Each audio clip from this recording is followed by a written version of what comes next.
सत्यं परं धीमहि सत्यं परं धीमहि गोपाल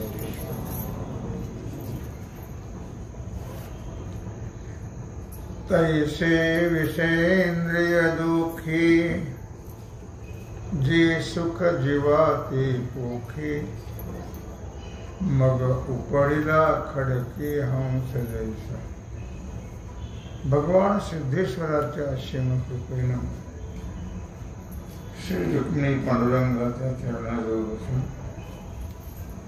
श्री सद्गुरु ज्ञानेश्वर महाराज,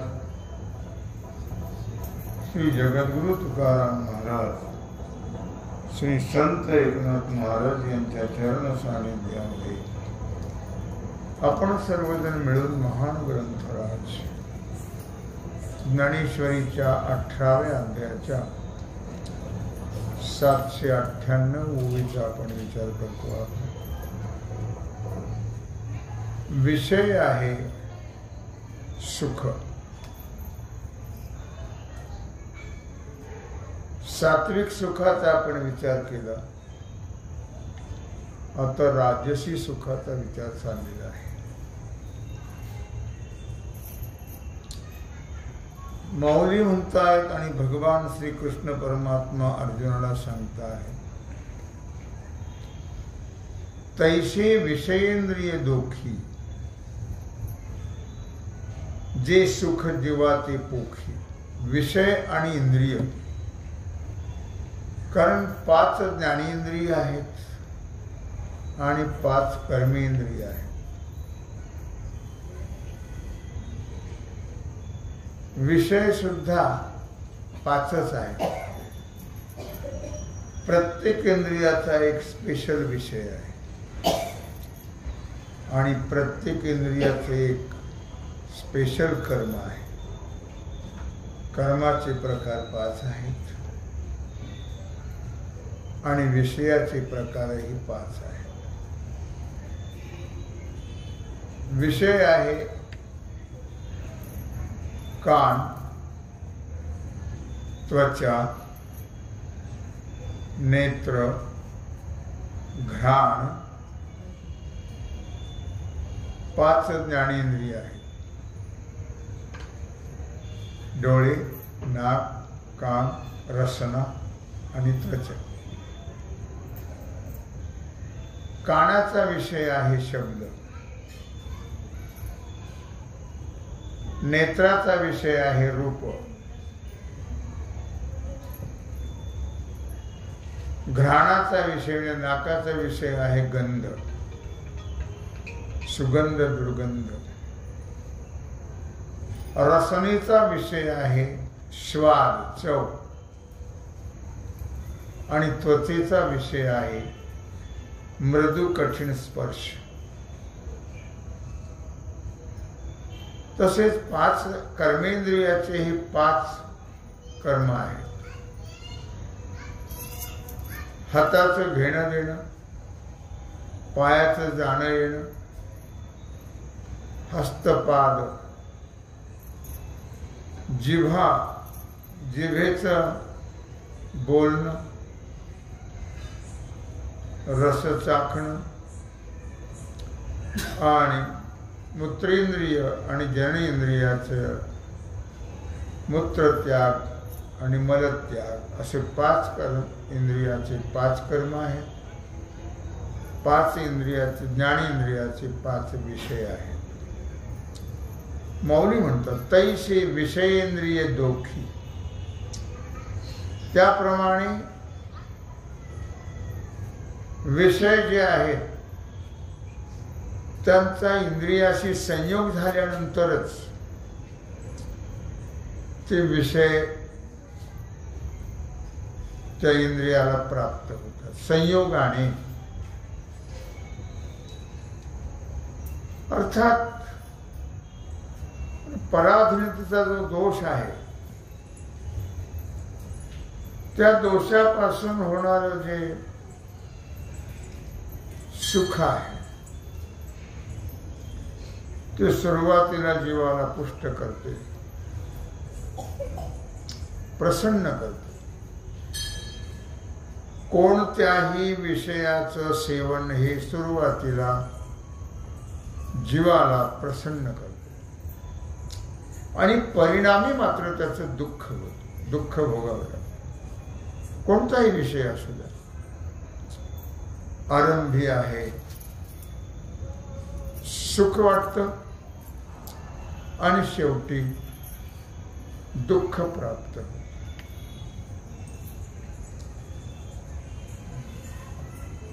दात का पडले तर म्हणजे चहा पिऊन पिऊन पिऊन पिऊन, सुना तंबाखू खाऊन खाऊन खाऊन, डोळे कमी दिसायला लागले सारखा मोबाईल पाहून, टीव्ही पाहून. सुरुवातीला बरं वाटतं ना.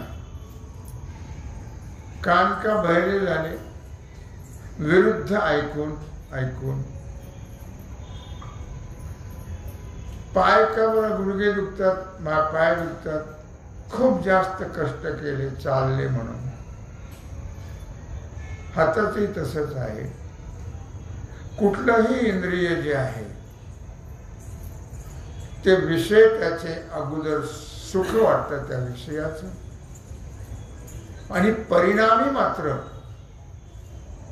दुःख भोगावं लागतं. त्याच्यावर कंट्रोल करत नाही मनुष्य. तंबाखू खाणं कंट्रोल करत नाही. मजा वाटते पण परिणाम त्याचा फार वाईट आहे. चहा पिणं, चहाची तलपच आहे माणसाला,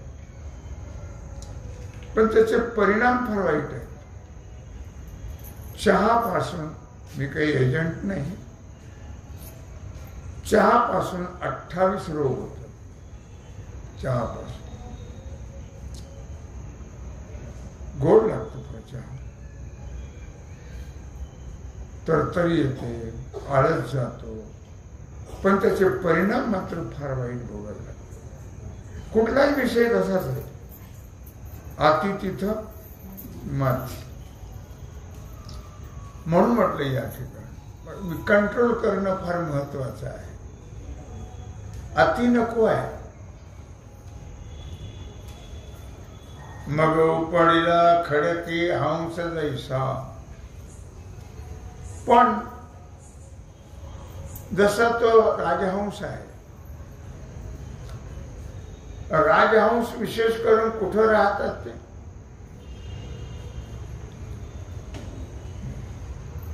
हिमालयावर राहतात.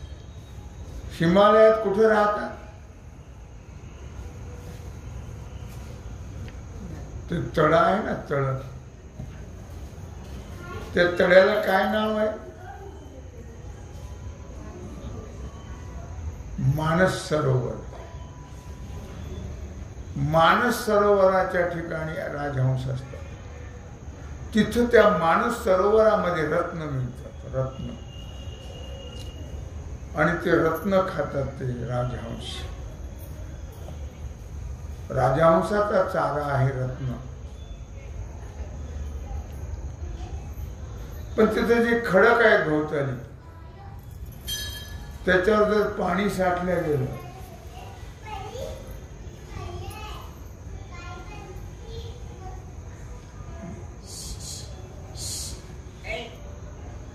आणि त्याच्यात जर चांदण्याचा प्रकाश पडला, चांदण्याचं प्रतिबिंब पडलं ओव्यात माऊलीच्या, तर ते प्रतिबिंब रत्नासारखं चमकतं. मग राजहंस असं येतो आणि ते घ्यायला जातो त्या रत्न प्रतिबिंबात. ते खडक आहे हे त्याला जाण नसल्यामुळे ते खडकावर त्याची चोच आपटते आणि फुटते. मग उपडीला खडकी राजहंस. रत्नबुद्धीमुळे. तसं माणसाला प्रपंचामध्ये काय मिळतं? मनुष्याला प्रपंचामध्ये काय मिळतं? सुख मिळतं का दुःख मिळतं तेही माहित नसेल तर द्या सोडून विषय. का तैशी जोडी आघवी आटे जीविताचा ठाय फिटे सुकृताची ही सुटे धनाची गाठी. तैशी जोडी आघवी आटे जीविताचा ठाय फिटे. जे माहित नाही ते जास्त चिकित्सा करण्याचा अर्थ नाही म्हणून सोडून दिला विषय. जाऊ द्या तुम्हालाही माहित नाही तर मी तरी कशाला बसू कुठे करत. तुम्ही म्हणाल तुम्ही आम्हाला माहित नाही तर सांगायला पाहिजे. हजारो वेळा सांगितलं पण तरी कळत नसेल तर मग कशाला कुठे नाही का. काय आहे संसारात काय मिळतं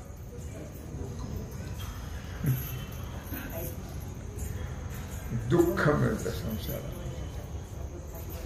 प्रयत्न कशा करता असतात. राजहंसाचं उदाहरण त्याच्याकडे त्याने रत्नाकरता प्रयत्न केले.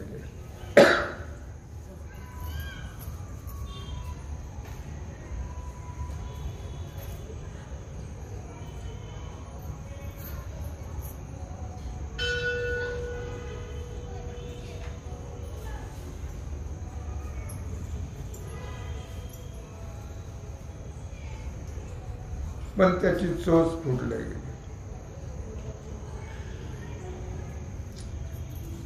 रत्न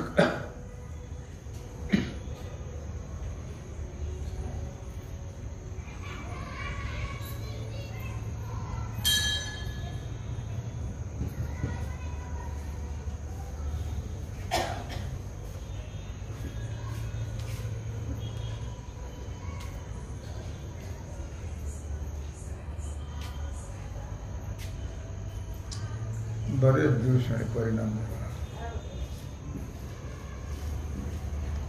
प्रेशर येतं मला तेव्हा तर मग दिसत नाही काहीच. नाही नुसतं प्रेशर आलं आणि त्याच्यामुळे बरं तो 5 मिनिटं दिसत नाही मला काही. डोळ्याला अंधार येतो.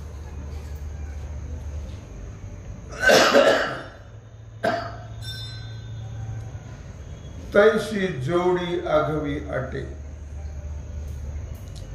तैशी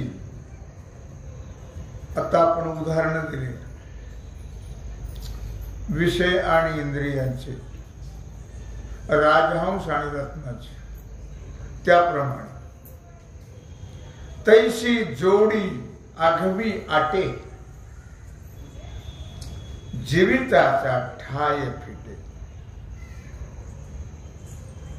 सुकृताची ही सुटे धनाची या गाठी.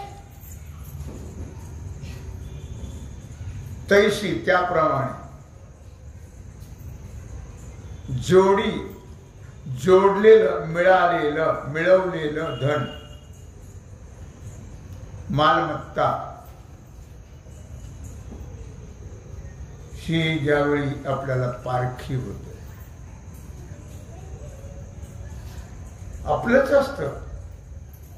आपण मिळवलेलं आहे कमवलेलं आहे. पण ते एक काळ असा येतो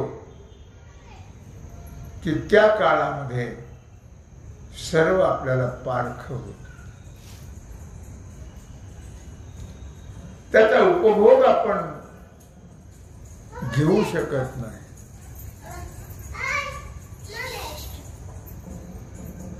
पेन्शनर असतात. बरोबर का नका बोल नको अजिबात. पेन्शनर असतात लक्षात ठेवा.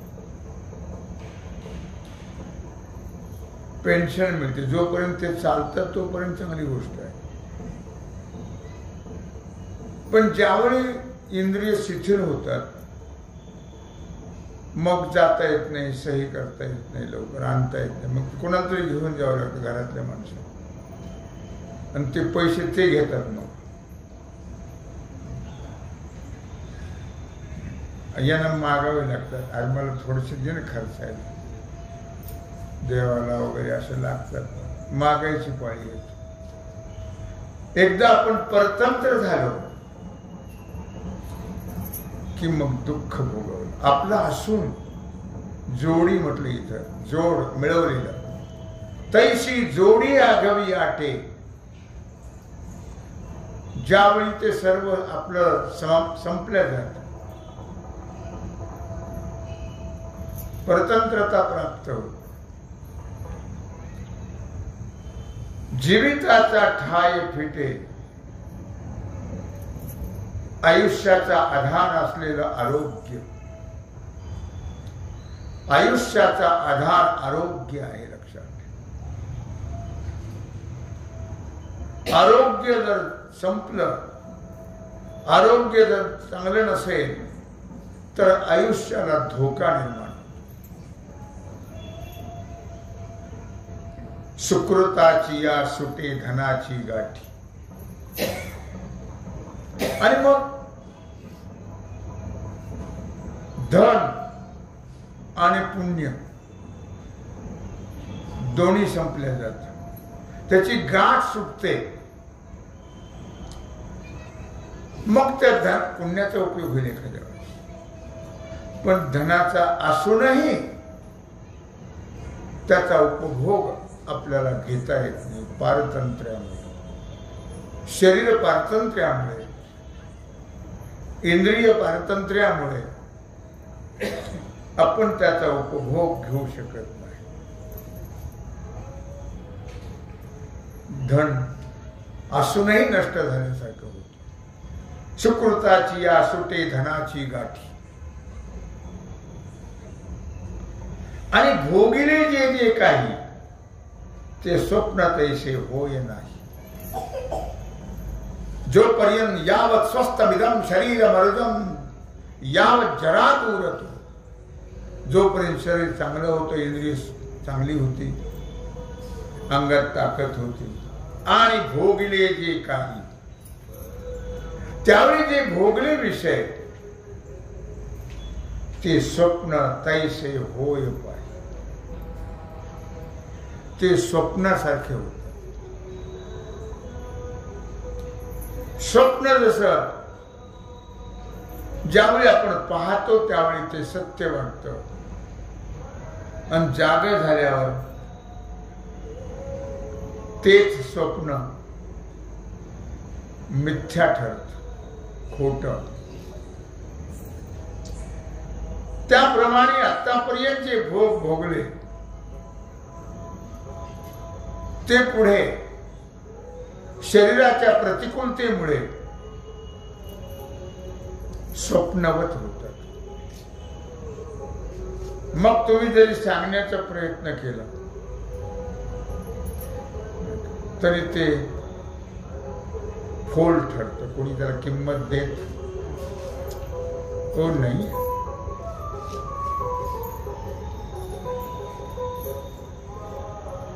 पटतही नाही. 60 रुपये तोळा सोनं मला आठवतं. आता सांगितलं तर म्हणते काय गप्पा मारता तुम्ही, 60 रुपये तोळा. माझ्या लग्नाच्या वेळेस 100 रुपये तोळा, 250 रुपयाचे 2.5 तोळे माझ्या सासऱ्याने घातले होते.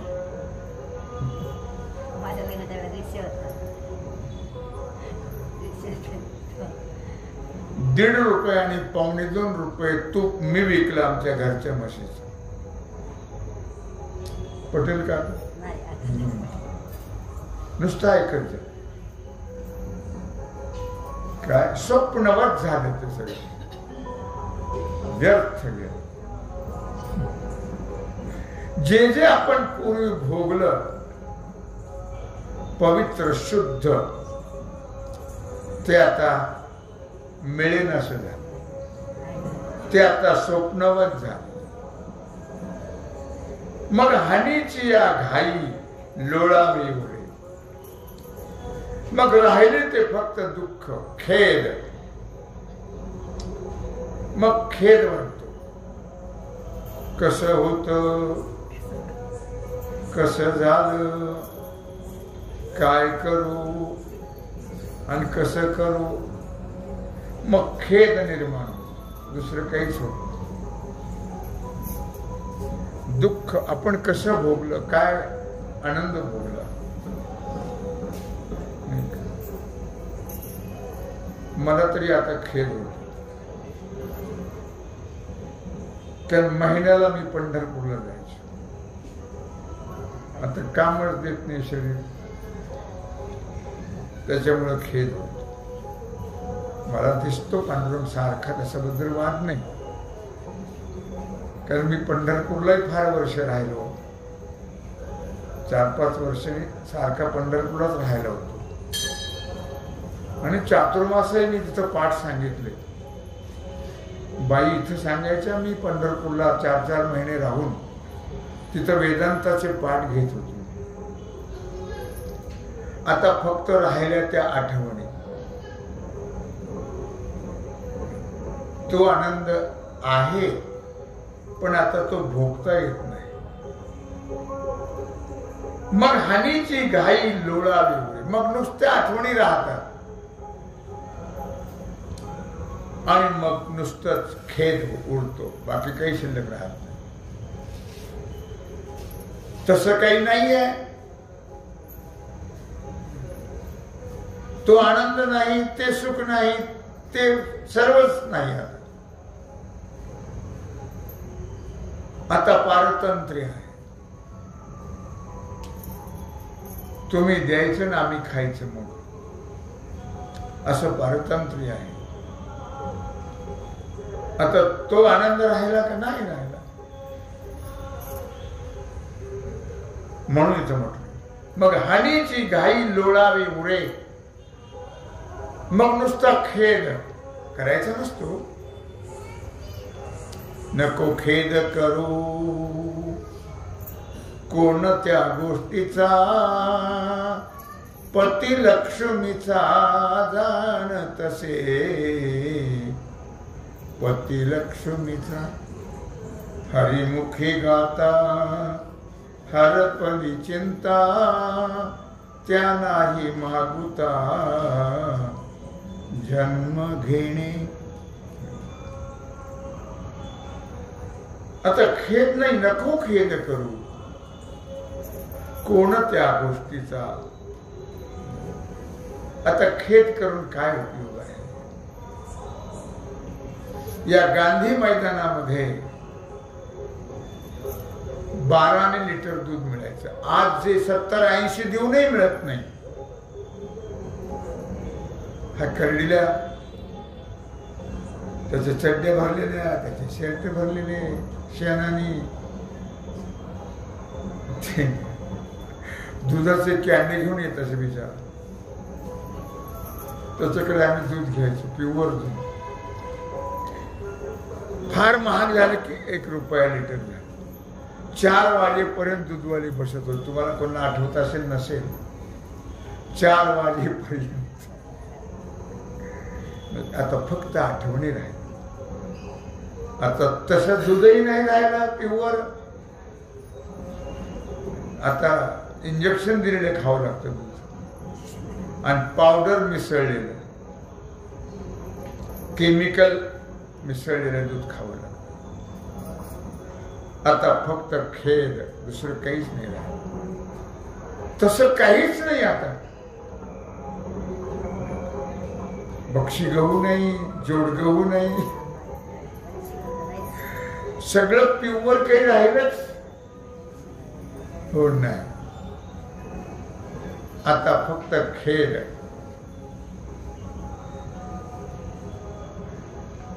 आणि त्यातही घरातली माणसं जर चांगली असली तर बरं आहे, काही थोडंफार.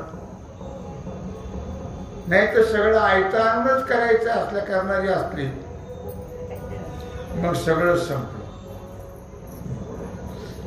आता सुनांना मिरच्या आणायचं नाही, निवडायचं नाही, तिखट ऐकतं आणायचं.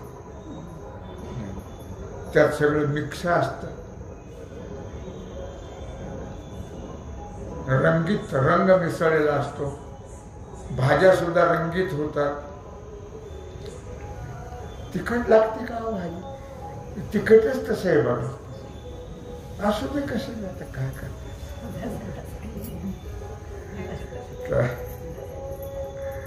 आता दिवस काढायचे, नाव ठेवायचे नाही. खाल्ली तर खाल्ली, भाकरी नाही तर चटणी बरं खायची, गपचूप राहायचं. नाही आवडलं पण बोलायचं, खेद नाही, नको खेद करू. आमची मंडळी होती, 2 टाइम गरम जेवण. आता सकाळी एकदा 2 भाकरी आणि भाजी आणून ठेवली ना की ते उन्हाळा, पावसाळा, हिवाळा आपलं तेच खायचं. उन्हाळ्यात पाण्यात भाज्या ठेवल्या तरी विटतात, मग तसेच मिठावर खायची भाकरी. आता नुसता राहिला तो खेळ, बाकी काय राहिलं हो नाही. ऐशा आपत्ती जे सुख, मग आता ते सुख आहे का? हो, ते सुख नाही लक्षात. आता ते सगळं संपलं. आता ते आपत्ती, आता सुख नाही आहे लक्षात. मला काय काय सांगावं आता, आणि कशाला सांगायचं, घरातलं उगीच नाही का. आमची मंडळी तोपर्यंत माझी तब्येत काय होती, फुटबॉल जायची. रोज मला गव्हाचा चीक होता, रोज वाटून. आता पाहायलाही मिळत. मी काय सांगतोय, आपत्ती राहिली, आता सुख राहिलं ओ नाही आहे.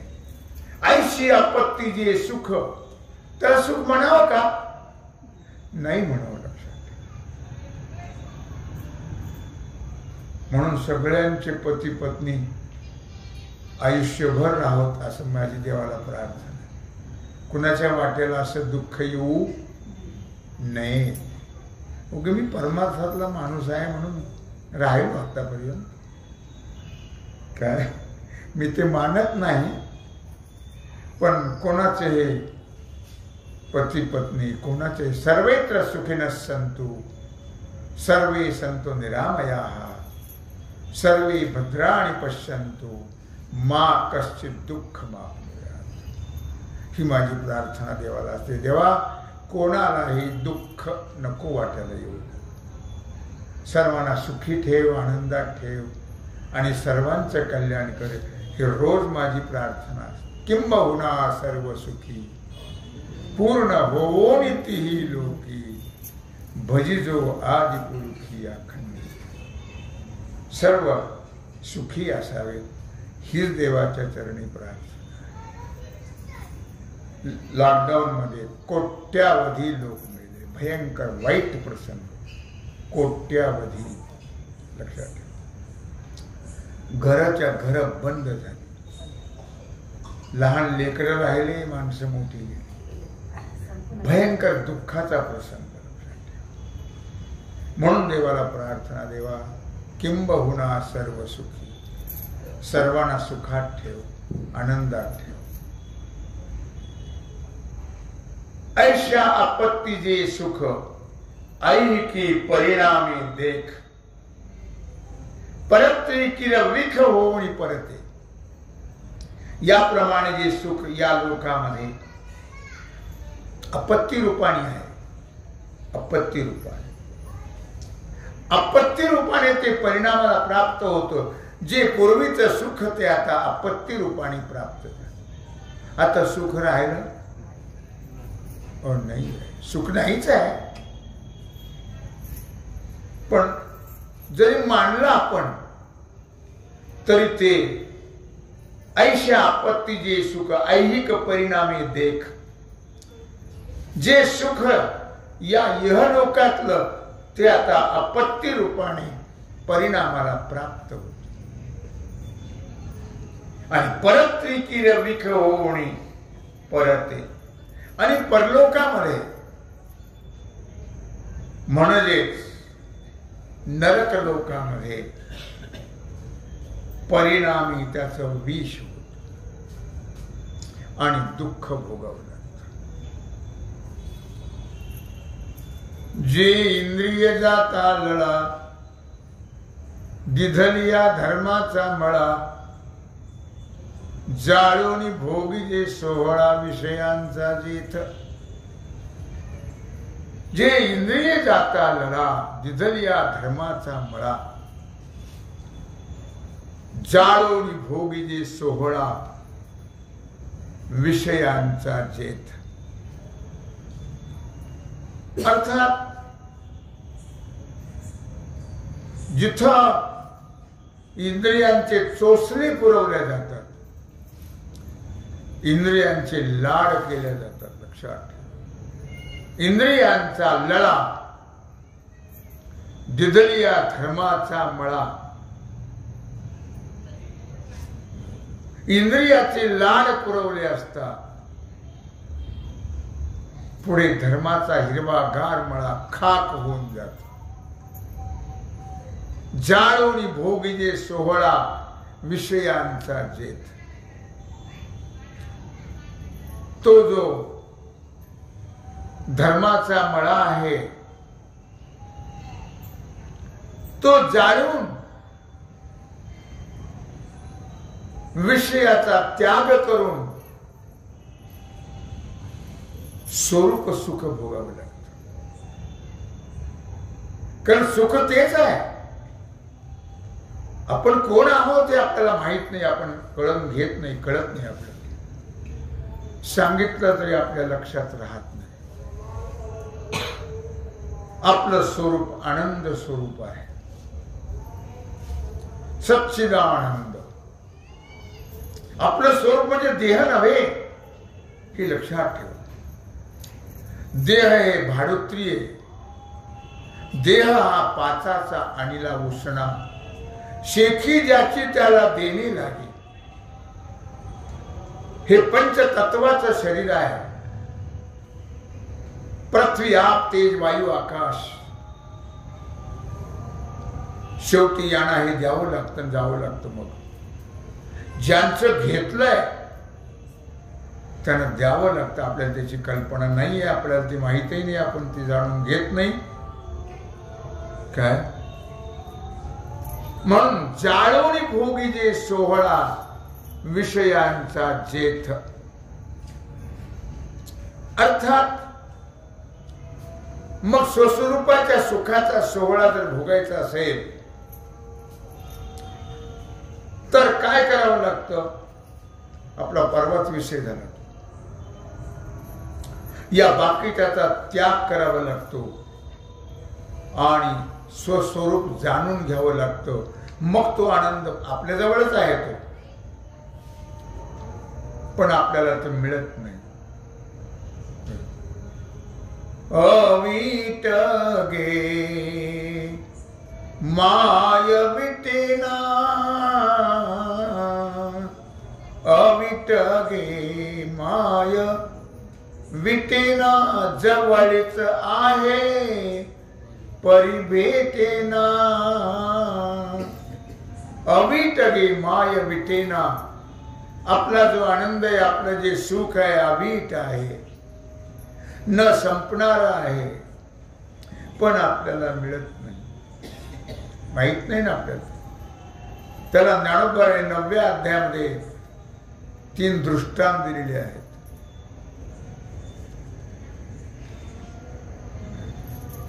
पाहे पादुद पवित्र आणि गोड, पाशी त्वचेची या पदरा आड, परिते या वेरुणी गोचिड अशुद्ध काय सेविती. दूध हे काही गाईच्या काशेत असतं, त्या काशेला गोचिड असतं. गोचिड, त्या गोचिडाला ते दूध, दूध हे अमृत आहे. किती अंतरावर आहे? 2 किलोमीटर नाही. कातळ्याच्या पडद्याच्या आडून दूध आहे, बाहेरून गोचिड आहे. पण त्या बिचाऱ्याला त्याचं ज्ञान नसल्यामुळे रक्तच प्यावं लागतं. दूध नाही प्यायला मिळत त्याला, का त्याचं ज्ञान नाही. त्याला स्वरूपानंदाबद्दल सांगतोय मी तुम्हाला. किंवा दुसरं उदाहरण दिलं का कमलकंदा आणि दरदुरी नांदनुक एकेची घरी परी पराग शिविजे भ्रमरी एरा चिखलची उरे. कमळाच्या बुडख्याशी बेंडकुळी असते, 2 फुटावर कमळ असतं वरती. इतक्या जवळ ते बेंडकुळी आहे. त्या बिचारीला ते माहीत नाही, कमळाचं ज्ञान नाही तिला, म्हणून त्या कमळाच्या झाडाच्या बुंद्याचा चिखल खात राहते आणि जगते.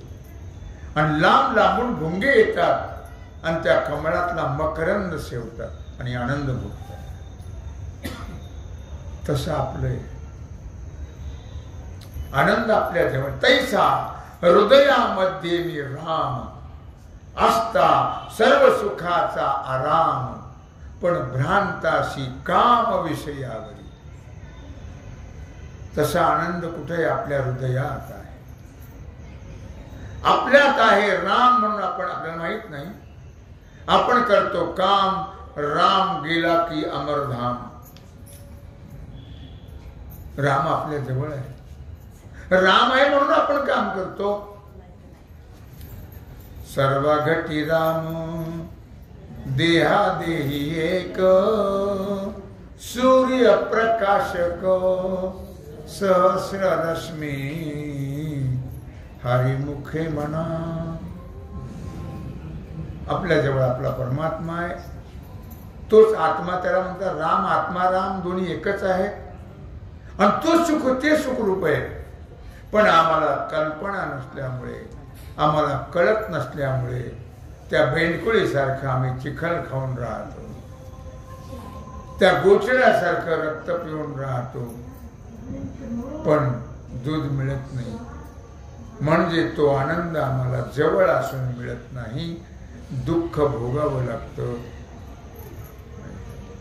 असं राजसी दुःख सुखाचा विचार भगवान अर्जुनाला सांगतात. तेव्हा झालेली सेवा भगवत चरणी समर्पित करून राहिला जो सेवेचा भाग आहे तो आपण उद्या बघू. पुंडलिक वरदा